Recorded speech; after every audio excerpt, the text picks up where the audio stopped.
with being non-healthy, you know, the whole thing, World War II, using chlorine gas and warfare and stuff like that, that's chlorine gas. Okay, so when you got an element, there's different forms that that element can be in. Some forms are healthy and some forms are toxic. Take chromium, for instance. Chromium is really important as a nutrient, but only in the right state. In the wrong state, it's toxic. It's the same way with chlorine. So the forms of chlorine that are in Asea are the same forms of chlorine that your body produces and requires and is intricately involved in the healing process and the health process in the body. So it's not the toxic forms of it. If you take chlorine or any of the forms of chlorine that are toxic, and you give it to somebody, you're going to get a toxic response. Okay, there's zero toxicity with Asea at any level, any way you take it, any way you consume it. There's zero toxicity. That was in our first meeting with her. That was her major concern. Yeah, the toxicity but we've already established that there's zero. She asked something, but I cannot even really recall what was her concern about it. She asked something about that hydrogen peroxide. Do you remember? Is it made out of hydrogen peroxide? She wanted to know. well, it has hydrogen peroxide in it.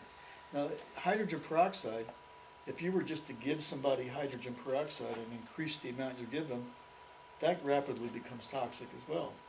Okay? So that's where her question comes from. So any one of these 16 molecules that are in the redox molecules, any one of them individually, you could reach toxic levels of if you start giving it to them. But when they're together, in the same way they're together when the cells make them, there's zero toxicity. Okay. So that's why, you know, if you look at the different ingredients and you go, well, hydrogen peroxide, now there's a lot of people that rave about benefits of hydrogen peroxide, but if you use too much of it, you can create problems. But not with Asea. There's zero upper end, you know, there's no level that if you take too much of it, you'll have a problem. It just becomes economical how much you're going to take. By the way, that was one of the biggest challenges that the pharmaceutical company that originally developed the product had. Because in order to work in the pharmaceutical world, you have to establish what's called an LD50 on the substance that you're working on. That stands for the lethal dose that kills 50% of the animals that you give it to.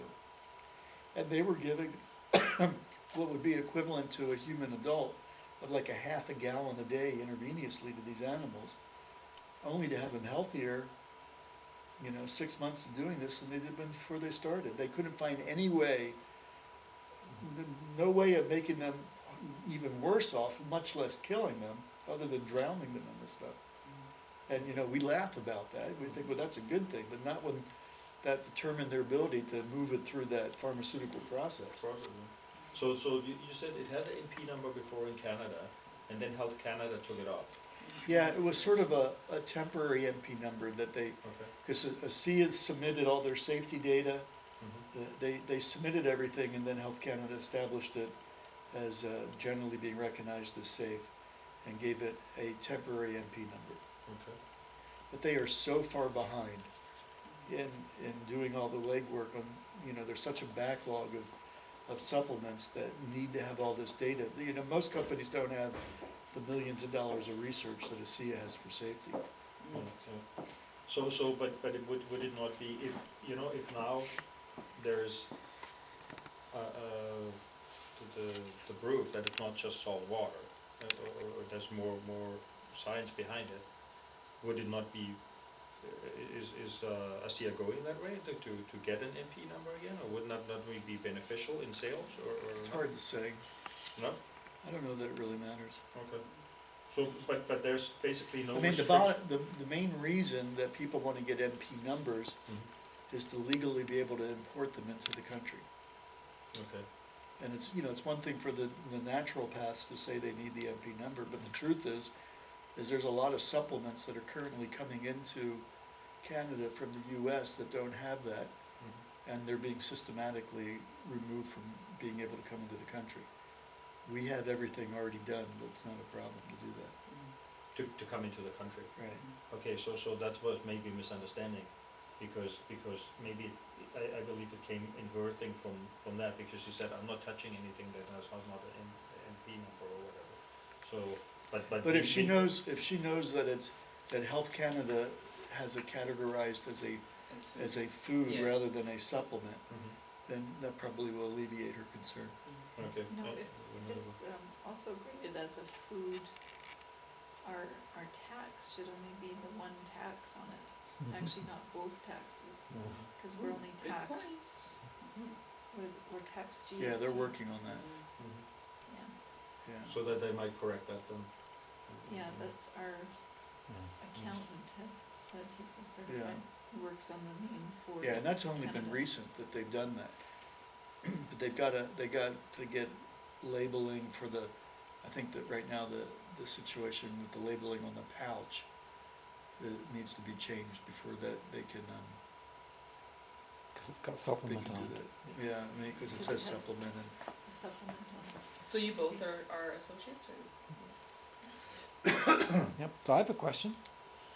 I have a friend who's got some equipment that he takes camping with him that purifies water.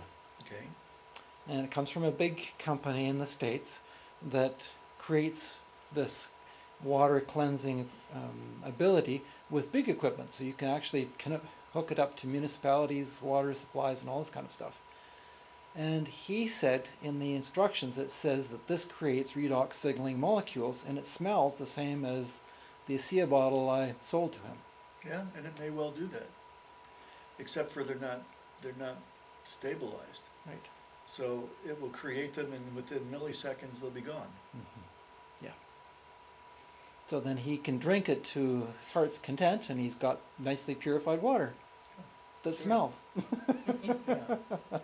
But Yeah. if it goes, like if the process is reversed and it goes into salt water again, that's not what Well, we're getting, because you he's said not gotten very many of them. municipal water, so that's not salt water. No, it's not salt water, but it will take some of the chloride that's in the in regular water, because there's chloride in different minerals, and it will convert them into other forms of chlorine that will have a chlorine smell type, but it's definitely not the same. Well, is it thing. like those bromide filters? You know how you can have them in your hot tubs? You use salt and water, and it does something to them and turns the bromine into Yeah, chlorine. it's similar, yeah. Right? So it is pool water. Well,